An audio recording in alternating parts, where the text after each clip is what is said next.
As a reminder, all participant lines will be in the listen-only mode, and there will be an opportunity for you to ask questions after the presentation concludes.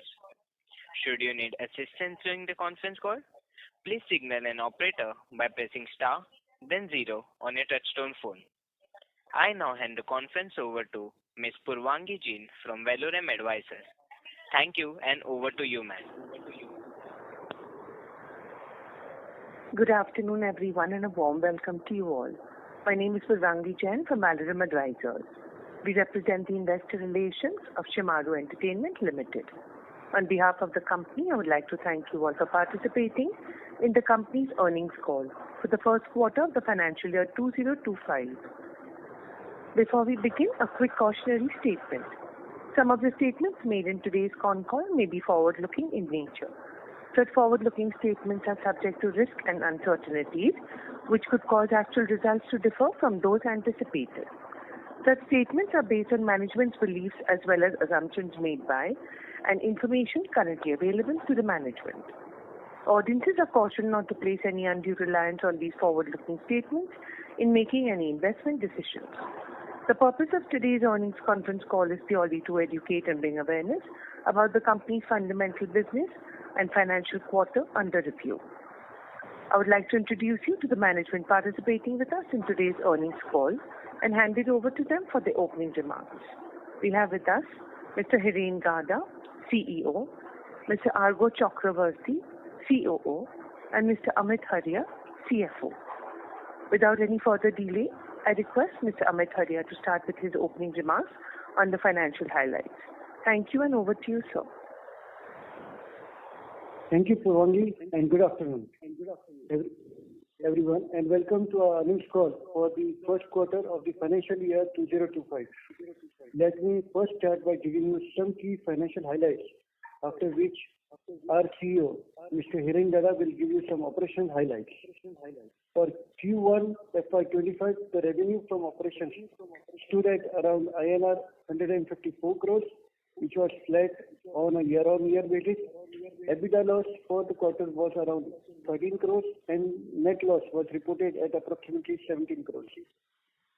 With regards to the new initiatives, in Q1FY25, the expenses amounted to about INR 8 crores, and if you were to adjust for this investment, the adjusted EBITDA loss from the existing operations in Q1 would have been approximately INR 5 crores.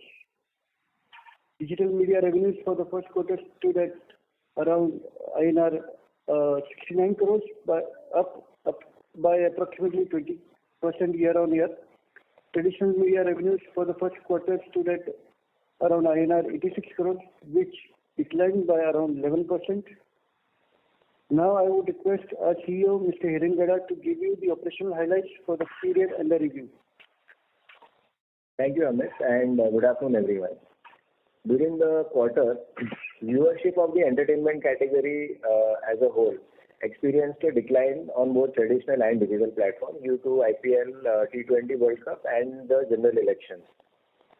This shift led to many key advertisers reallocating their spends towards sports and news genres. However, we believe that advertising expenses on entertainment category are anticipated to recover later in the year, driven by festive season and improving rural demand. The company's margins were under pressure due to combination of two factors. First is deferred B2B deal closures in the pipeline, and second is the continued accelerated inventory charge-off, a strategy which we have initiated last quarter. Our inventory has come down from 682 crores as of March 2024 to 640 crores as of 30th June 2024. Which is a reduction of about 42 crores. However, these charge-offs are purely accounting in nature and do not reflect the monetization potential of the content library, its revenue, or the ability to generate free cash flows as far as the company is concerned. Excluding the impact of these charge-offs and deferred deal closures, the company exhibited healthy performance metrics on all counts. Moving forward, the company will continue to strengthen its balance sheet and focus on operational efficiencies to discover its intrinsic value. In our digital segment, Shemaroo continues to gain traction, particularly with our Gujarati content offerings. This quarter, we released 10 new titles, including movies, web series, and plays, expanding our content portfolio.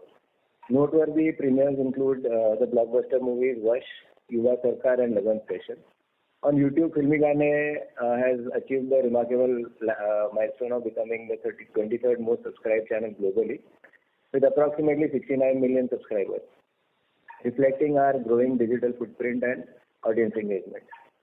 Our general entertainment channels continue to perform well, with Shemaroo GEC channel securing a viewership share of approximately 7.8% in the overall GEC channel. Additionally, our newly launched kids and youth channel Chumbak continues to do well and is gradually stabilizing. We are also excited to announce the launch of AI-powered games on Shemaroo Verse in partnership with Geometry. This strategic collaboration enables us to offer an enhanced immersive gaming experience to our users, showcasing our commitment and innovation and leveraging showcasing our commitment to innovation and leveraging cutting-edge technology to engage our audience. With that, I open the floor for the question-answer section. Thank you very much. We will now begin the question and answer session. Anyone who wishes to ask a question may press star and 1 on the touchtone telephone. If you wish to withdraw yourself from the question queue, you may press star and 2. Participants are requested to use handsets while asking a question. Ladies and gentlemen, we will wait for a moment while the question queue assembles. The first question is from the line of Dhruv Mukesh Bajaj from Smart Sync Investment. Please go ahead. Yes, sir. Good evening. Since I'm pretty new to this company, so pardon me if my questions are a bit difficult in the previous phone calls. My first question was that how much percentage of our overall margin fall is attributed to the accelerated write-offs of inventory versus delay in the deals that we witnessed in this particular quarter? So, I mean, it works both ways because the delay in the deal availability would have definitely had a certain amount of impact. Right now, I'm not able to quantify that because which deals will fall when we don't know. However, the broad indication I can give is the additional accelerated charge-off during this quarter was in the range of around 30-32 crores. Okay, got it. 32 crores. So I was just trying to understand that basically how long do we feel that this impact will keep rising in this inventory write-off? Because earlier we used to make like 8 to 9% types of EBITDA margins. So, I was just trying to understand on that front. Yeah. So if you work backwards, those kind of margins are available even now. It's just the additional inventory charge-off that is kind of hitting it. In fact, the operational performance this quarter actually has improved. In fact, the margin structure actually has been better. I would say that, and we have, just to repeat what we have said in the last call, is that in 2 years we expect that the inventory will be written off by about 40% from where it was. Got it. So that is very helpful. I was just trying to understand that only. And sir, what is our planned spending on the new initiatives like OTT in FY25? Because I guess we spend around 100 CR in FY24. So any number on that front for FY25? So I think so the number that you are mentioning is actually towards the new initiatives, which also includes broadcasting. We have never specifically given any number specifically allocated to OTT or broadcasting per se. Got it. So how do we see that in this current year, or like if we can get some understanding on that front? The budget for this year, I think we had shared it in the Q1. I don't remember, but I believe it was about around 60 odd crores. Got it, sir. 65 crores. Got it. And so my last question was that how are we seeing the debt levels and interest repayment? Considering I was just looking at our balance sheet and our cash position doesn't look that huge while owing to the challenges that we are facing in the legacy business. Free cash flow generation has also been a little lower than the interest payment for the past 2-3 years, if I'm not wrong. So if you can give us some overview on the debt repayment timelines. Yeah. So as we have spoken about this whole exercise that we began and in the last quarter, that to get the balance sheet correction in place, and the two parts to that, one is the accelerated inventory charge-off and other is the accelerated debt repayment. And we have targeted that in 2 years we will bring down the debt by about 100 crores from the March levels where we were in March 24. So we were at what was it? 338 in the month of March. Last reported we were at 338. So we may see some quarterly fluctuations around, but so June we have from 338 we have come down to about 324, which is a reduction of roughly about 13 to 14 crores. However, I would say that within quarters there would be fluctuations. Also, some amount of lumpiness would be there due to the B2B deal closures, because some cash flows come out of those deals also. But we are fairly on track for this. We believe that we are fairly on track for this target that we have set out over the next 2 years period. Got it. And this will be funded primarily from our internal accruals, right? Versus a fundraise. Internal accruals. We have not raised equity in last 10 years. Right. Makes sense. That was my question. Thank you so much. Thank you. Ladies and gentlemen, in order to ensure that the management is able to address questions from all participants in the conference, please limit your questions to 2 per participant. The next question is from the line of Jyoti Singh from Arihant Capital Markets Limited. Please go ahead. Yeah, thank you for the opportunity. So, sir, similar question as per earlier participant on the revenue side and overall margin EBITDA side.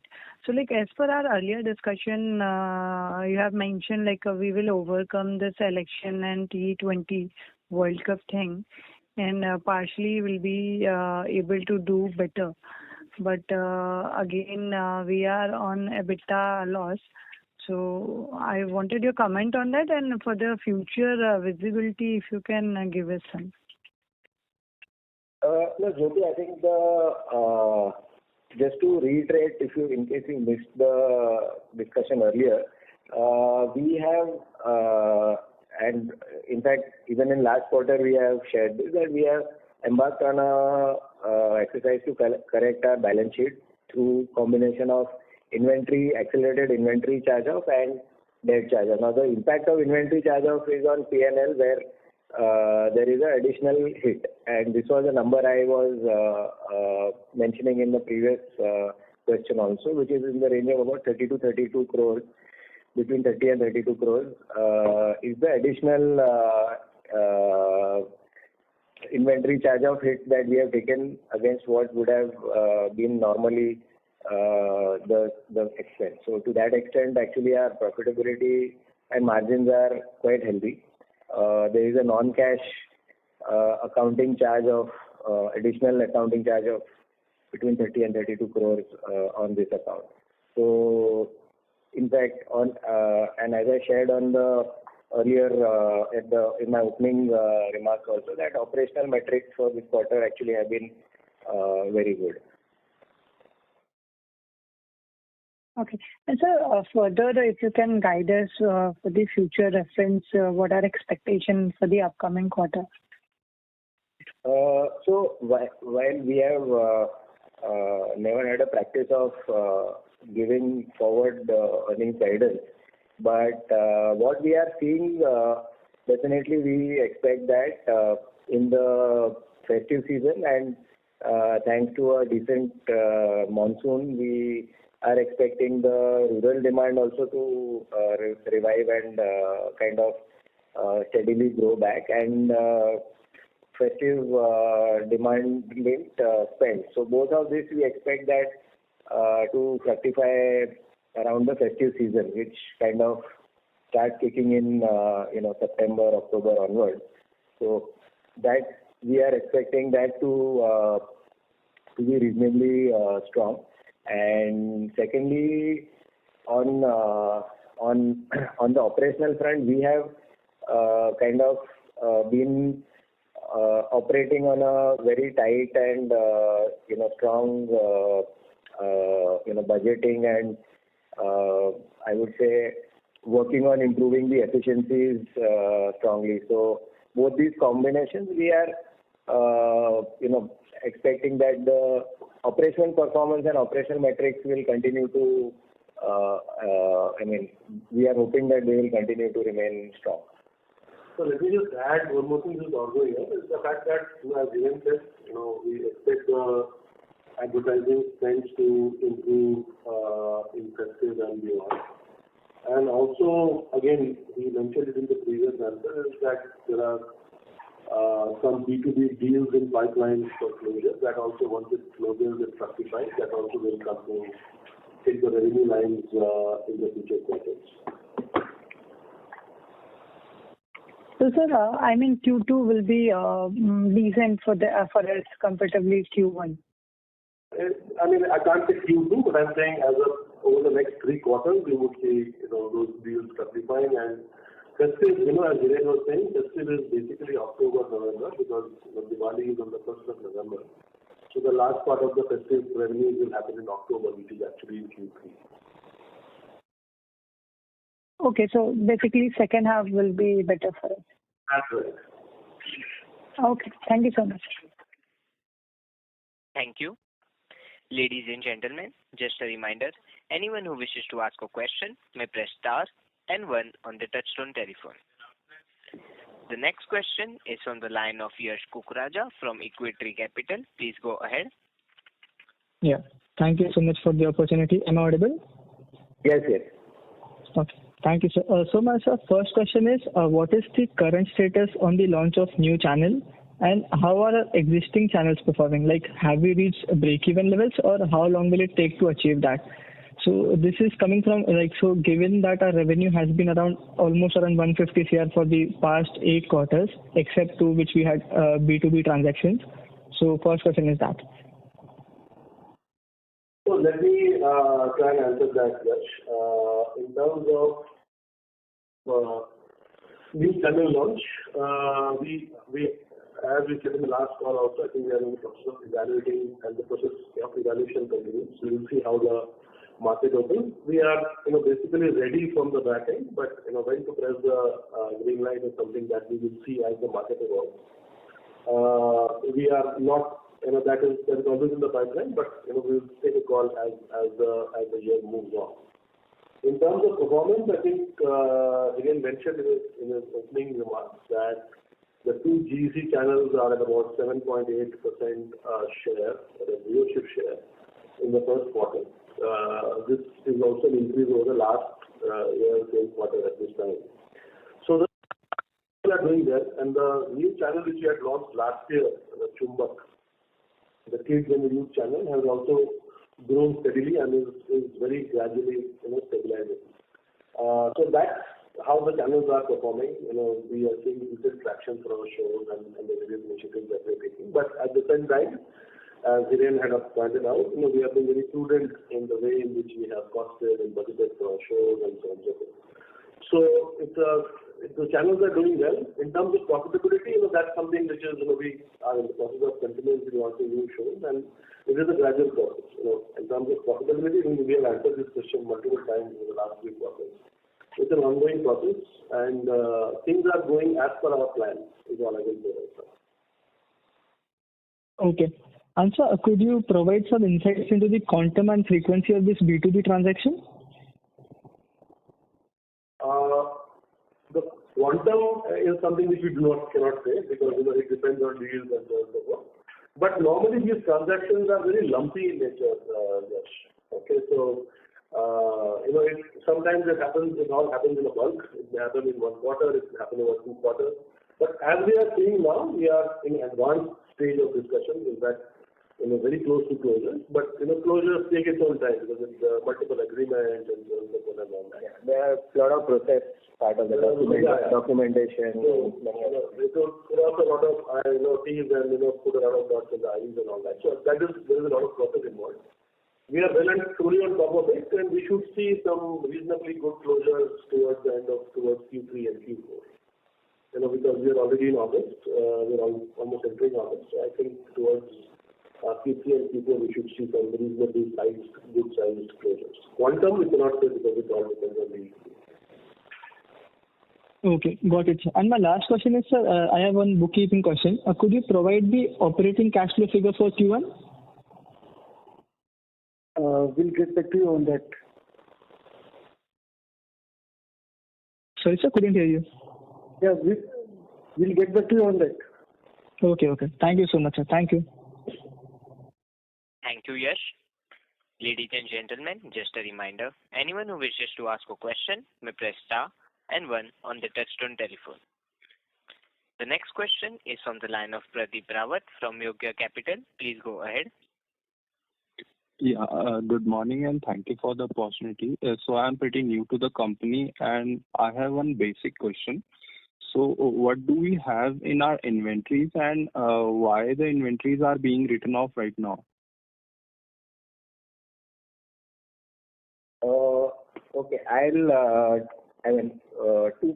two parts to the answer. One is, of course, you probably need to study the company a little more deeper to understand why and there is some history to it, which I'll try and summarize it.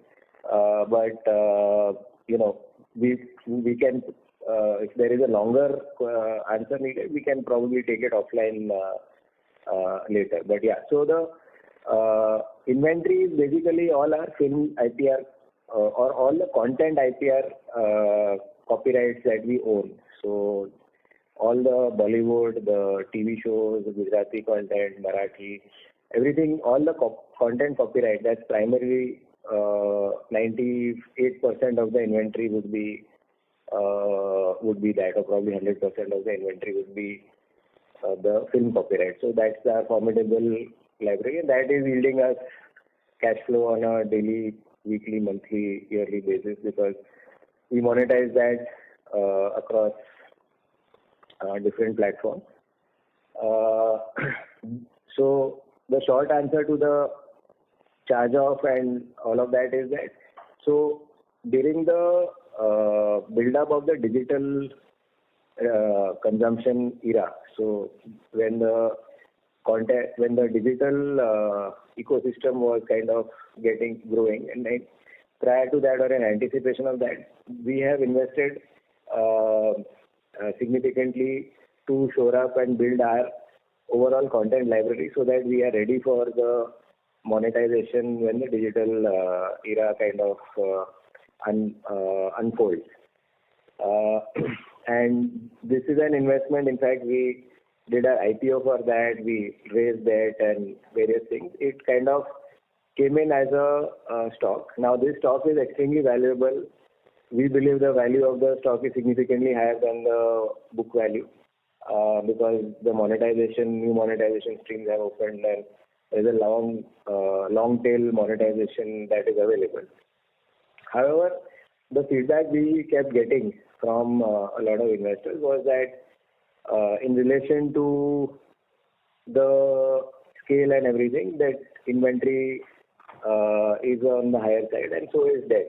So we decided to kind of relook at the whole financial gearing of the company and the balance sheet and see how we can fix that so that we are able to unlock value. Now, all of this doesn't have any impact. It's purely an accounting this thing because the charge off that we do has to go as an expense to the P&L account. And so there is an additional expense every quarter that we have kind of taken on as a part of that. And the charge off has no correlation to the monetization potential of the content. It has no correlation to any of the business operations or the cash flow generating ability of the company or of that content, and to the value of that content. So that is, in short, I try to capture the answer. If you want a longer answer, we can take it offline. Yeah, thank you for explaining in so much detail. So I have a follow-up question on that. So while we are acquiring IPs or copyrights, so what kind of ROI do we have in our minds before acquiring them? Typically, at the time of acquisition, we look at an 18% IRR. Okay. Thank you. That's all from my side. Thank you and all the best. Thank you. Thank you. Ladies and gentlemen, anyone who wishes to ask a question may press star and 1. Just a reminder, participants who wish to ask questions may press star and 1 on the touchtone telephone. The next question is from the line of Yash Kukraja from Equity Capital. Please go ahead. Yeah, thanks for the follow-up question. So my question is regarding, as we mentioned, the accelerated inventory for this quarter was around 30 to 32 CR. So my question is, will this be handled linearly, or do we have a different strategy for writing off this inventory? Sorry, could you I didn't understand the question. Yeah. So, sir, as you mentioned that the accelerated inventory write-off for this quarter was 30 to 32 CR, correct? Yeah. Yes, sir. So will it be handled linearly while in the following quarters, or do we have a different strategy for this write-off? So this 30 or 32 crore was for the quarter that went by.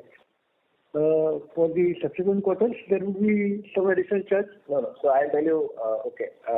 There are two parts to this. One is that the charge off in a given quarter. So there are multiple parts to the inventory. There is one large block of inventory where we have put a like an equated charge off on a quarterly basis. But there is some other inventory which is linked to some event or sale or telecast or release or those kind of things. So this 30-32, what we are saying is, what in this quarter, as per our earlier method of charging off and this, what would have been the difference between these two is roughly in that range of around 30-32 crores. That may not necessarily hold true in the next quarter. Okay, got it. And sir, could you explain a little bit on what is the major contributor in the operating expenses? Major contribution is towards the amortization of or the right charge off of the inventory only, and there will be distribution expenses for broadcasting. Okay, got it. Yeah, thank you so much, sir. Thank you. Thank you. The next question is from the line of Dhwani Desai from Turtle Capital. Please go ahead. Hi, good afternoon, everyone. So first question led by is that this accelerated inventory charge-off. If you look at historically, essentially from accounting terms, it means that currently the profits are higher than what is reported because it's an accelerated charge-off. But at the same time, historically, because they were not charged off at the right rate, the profits were inflated. So going forward, for what? So, sir, so essentially what we are saying is that we are charging off inventory today at a higher rate, right? So, and you say that there is no economic rationale for that because in your view, the value of inventory is much higher than the book value, right? So it's an accounting treatment, right? That's the point that we are trying to make. My point is that, now we are doing it from accounting perspective. That means that earlier, whatever revenue that we booked against that, we charged off certain inventory at certain rate based on the accounting principles. I really don't agree with that thought process. Okay. So, okay. So can you explain, how should we look at? See, it's not about past. I'm asking is that today, whatever content that you acquire, right? How do we ensure that the charge off of that content is in line with the economic value of the inventory used? What is the principle that we are using so that this kind of situation doesn't happen in future? Dhanil, this is not a situation. I think, Dhanil, is a wrong way of approaching this whole this thing. We have looked at it more from a positive perspective. You are looking at it from a negative perspective. I really don't agree with the approach, firstly. And I would like to correct the understanding in the following manner. Please understand one thing, that the content that we have, has a really long shelf life and monetization value. Now, where and how this monetization, at what pace it will keep growing is anybody's guess, right? How much the consumption of a particular content will yield, or what is the revenue it will yield, is anybody's guess beyond a point. We can estimate maybe the next 3 to 5 years, but beyond 5 years, how it is going to be is nobody's this thing. What we have experienced is that as the technology and reach of entertainment has increased, so has the consumption and monetization expanded. Okay, and our policy, which was there earlier, was exactly in line to capture that. Now, even within that policy, anything that we owned perpetually, we were charging off in 10 years' time. Right? If you remember the earlier. No, I am aware about that. Yes. Yes.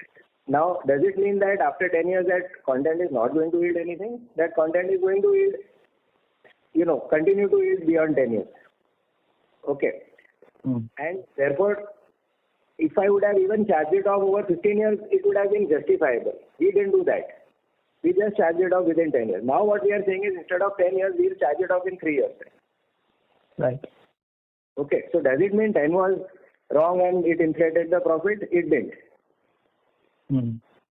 All I'm saying is that we have decided that, so we were always, because this feedback we got from last about 2-3 years additionally on the inventory, so we always kept our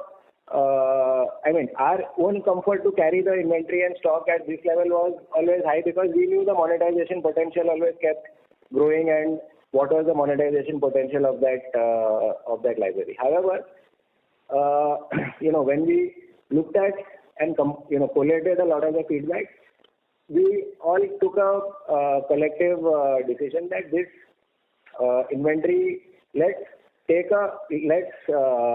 swallow a bitter pill for 2 years time, and let this whole overhang, which a lot of people think of, so in relation to the scale of the organization, etc., it's suppressing some ROI ratios, or growing inventory turnover is, your churn is, or number of days is too high, etc., we thought that let's kind of bring it down to what the overall investor community will be more comfortable with, and that's the exercise we are doing.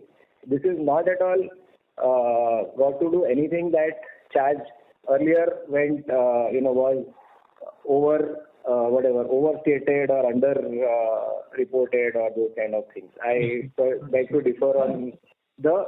No. So my question even by is more towards the future, right? That today what. But when you start the question from that, the question itself, goes into a long direction. That was my concern. Okay. So again, coming back to the future, right? Whatever we acquired today, how do we charge it off? Let's say we acquire some content for 100 rupees. Do we charge it off in 3 years, 4 years, 5 years? What is the policy on the accounting side that we are using? So, it's based upon what kind of content we are acquiring. If we are acquiring a negative rights, again, it will be charged off over kind of a 2 cycles kind of thing. So, and with respect to digital, it will be around 10 years if it is a longer period one. So, and if it is a shorter period, then it is a 5 years. Okay. that way. So it's different and is based upon the useful estimated life of the asset. Yeah. Okay, got it. Second question, I think to Argo is that, I think we had aspiration and we still probably have aspiration of reaching 15% of market share as it was once indicated in one of the presentations. But we have been hovering around this 7.5 to 8% market share for some time. And I understand, I think there is some recalibration happened and that has some impact on the overall percentage. But given where we are today, how do we see the journey from here to, let's say, reaching double digits or higher number? And, are we seeing any increase in our effective rates or realizations? Because the increase was to come with some lag. So, what is the status on that? So, again, let me just, you are right. We are in that range of 7, 7.5 and so on and so forth. But there has been an increase in the shares in this quarter compared to this time last year at the same quarter. Are we fully happy with the way it is right now? This is as per our plan. Remember, we had said that we will be very prudent while we have the aspiration, and the aspiration still very strongly we have, of reaching double-digit shares. I don't know where the 15% came from, but yes, we really wanted to be on a double-digit shares, and we want to go up to that 15% also. But the fact that, at least in this quarter, our budgeting was we were very mindful of the budgeting in terms of how many shows to bring in and all that. Because we knew that in this quarter there will be headwinds around a lot of activities which is outside the entertainment category, which is in terms of IPL, T20 and also the general election. So, yes, our objective is to reach that share, but it is also to reach it in a profitable manner, in a manner that we can sustain ourselves. So, reaching that kind of shares would mean that, increasing number of shows and so on, but that also needs to come with the adequate amount of profitability. In terms of ER, I think the ER, as I have said in many calls in the past also, ER is a function of the demand in the market, right? One is obviously your rating and your standing in the hierarchy of the channel, but it is also a function of the demand in the market. And the ER has been growing steadily. I'm not in a position to tell you what the number is. The ER growth has been in line with the ratings growth, and we are happy with the way the ER have moved. But as the demand keeps picking up further and further in the months of festive and beyond, we hope to see the ER trends continue and reach a level which we are comfortable with. So that's all that I can say right now on the ER. It's on a very healthy growth trend as per our plan. I would add one more point that so we had set up the sales team about roughly you can say 3 quarters ago, and in 3 quarters the sales team has significantly stabilized and is now so our client counts and all other operating metrics are on a extremely healthy. In fact, on a high, literally on a month-on-month basis. Yeah, I think that is one important point. Thanks, Hiren, for reminding that. I think one point which is, while I know that a lot of questions comes on ER, but I think one of the more important metrics on ad sales in TV in broadcast is the number of clients, the client count. And we are at a very, very healthy level compared to our relative standing. Also, we are over-indexed, I would say, on our client count numbers, which is a very healthy place to be in. And as Hiren said, 3 quarters of the sales team are coming. It takes its time to stabilize, and we are very, very sure that we are on the right track as far as ad monetization on broadcast is concerned. Okay, great to hear that. And last question on the... Mr. Dwanil, you may... I'll come back in it. Thank you. The next question is from the line of Anumesh, an individual investor. Please go ahead. Hello. Hello. Yeah. Yeah. So again, the quarter is not consistent as far as the profitability is concerned. So I have two questions. First is the accounting policy regarding you were discussing some. Animesh, your line is not clear. I'm not able to hear you. Yeah, can you hear me? Hello. There is a lot of static behind you. Now can you hear me? Okay, let's try. This is better. Let's try. Yeah. So two questions from my side. First is the accounting policy we have been following now. It is for you were saying that we are discounting the expenses in 3 years, amortizing something like this. So it is in line with the other peers. First question is this. And second question is the revenue. I know it is not in our hand, but as far as the operational cost and expenses are concerned, we are not in the cash profit. So why can't we just have a control on adding inventory and putting some efforts to have some profit in our books of accounts? Anyways, I think you've probably either joined late or you missed the context of the call, but I'll just repeat. Our inventory has actually come down. Okay, we've not added. The inventory has come down from 682 to 640 crores. So fine. Number two, still we are in a loss, right? That's because there's an additional approximate 30 or between 30 and 32 crores of additional charge. So it is in line with the peers. That is what my first question is. So unfortunately, intellectual property is something that is there is no benchmark available or no accounting standard available. That's unfortunate, and different people follow different policies. We used to follow a consistent policy for more than 15 to 18 years. We have followed that. We just in last quarter we have decided the accelerated policy, and therefore that additional charge has come in. Fine. So one more thing. And one more point which you mentioned about cash loss or anything. Actually, the debt has come down by nearly 13 to 14 crores. Now that cannot happen if there is a cash loss. If there is a cash loss, borrowing would go up. So just to kind of indicate, so all the operating metrics wise, if you see, there is a strong performance actually in this quarter, underlying performance. It's this additional non-cash charge off which has kind of change the picture.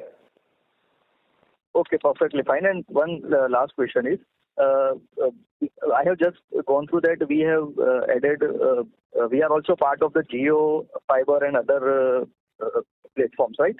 So my question is, do we get per subscriber revenue or it's a lump sum basis, yearly, quarterly, monthly, whatever? Can you explain? What the metrics we follow? Unfortunately, I am not at liberty to talk about any specific deal because of various non-disclosure, clauses that. So not for the company side, in a general, whether do we charge on the subscription per subscriber basis or?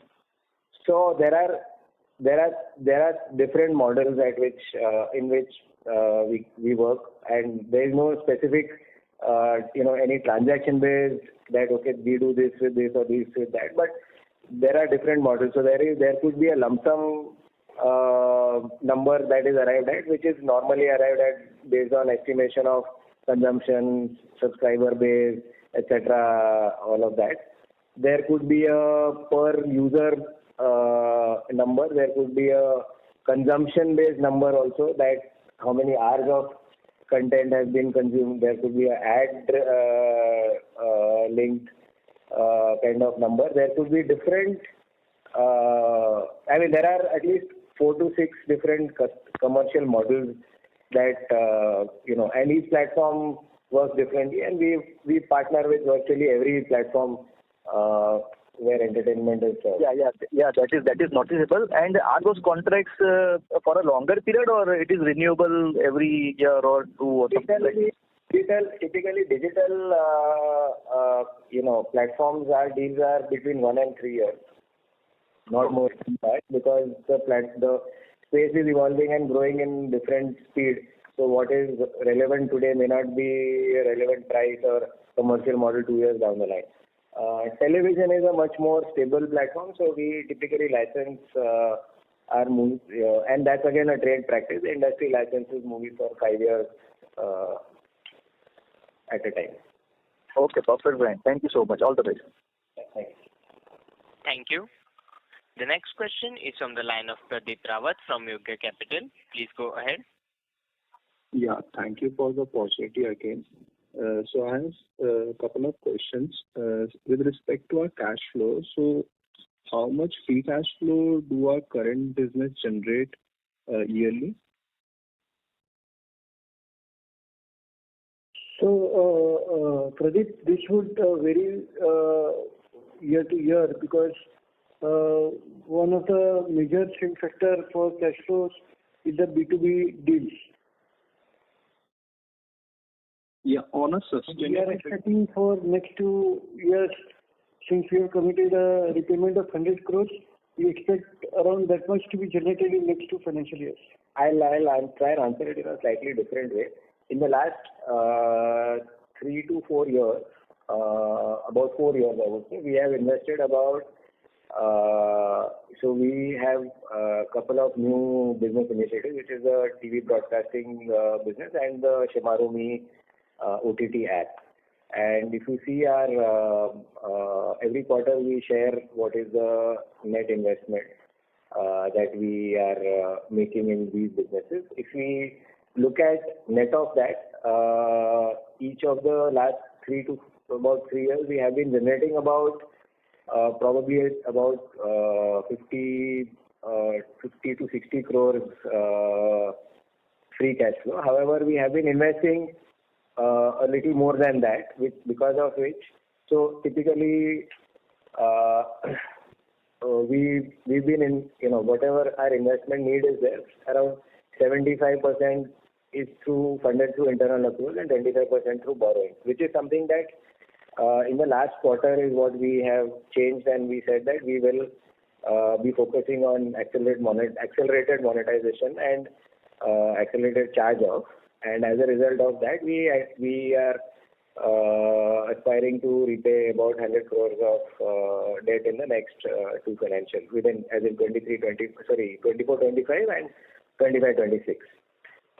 So roughly you can say that is the broad amount of free cash flow that is being generated. Yeah, understood. And my second question is with regard to our leverage. So are we planning to bring down the leverage with internal accrual only, or are we planning internal accrual? Yes. Okay.